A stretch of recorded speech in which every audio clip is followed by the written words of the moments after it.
Hey guys, it's Robert here with another recipe. Today we're going to talk about baby back ribs.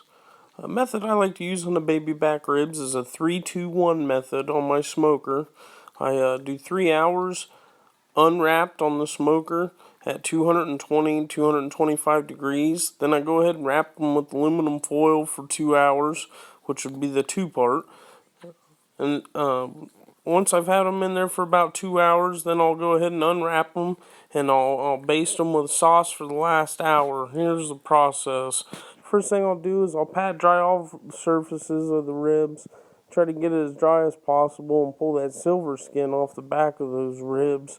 I can't express how important that is to get that silver skin off the back of those ribs. That really allows that seasoning to penetrate inside those ribs and really get that smoke ring.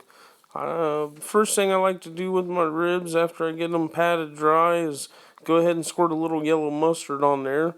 That one creates a bark and locks in all the seasonings, and then also it really allows for your barbecue rub to stick.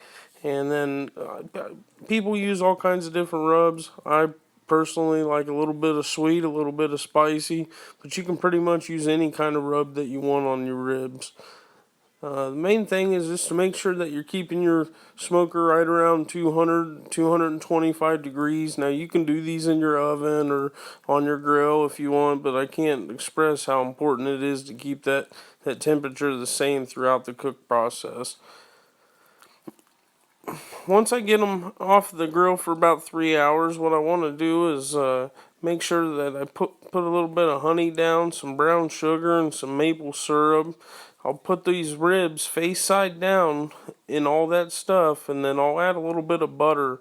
And what that'll do when I wrap these ribs with aluminum foil face side down is that'll braise these ribs inside all that sweet sauce and drippings that it's creating inside that aluminum foil. And once you pull them out after 2 hours, you'll see that the bones start sticking out and showing a little bit, and that's exactly what you want when you're doing ribs. On the last hour, I like to create a little boat, and what I do is I put those ribs in that boat, and I'll put them back on the smoker or the grill, and I'll just, about every 15-20 minutes, I'll brush them with sauce, and maybe even add a little bit of a light dusting of the seasoning I was using.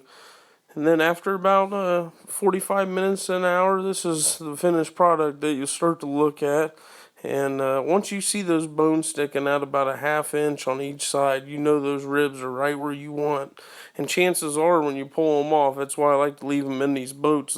Those ribs won't fall apart, and that makes for a great finished product. Well, guys, thanks for watching another one of my recipes, and enjoy.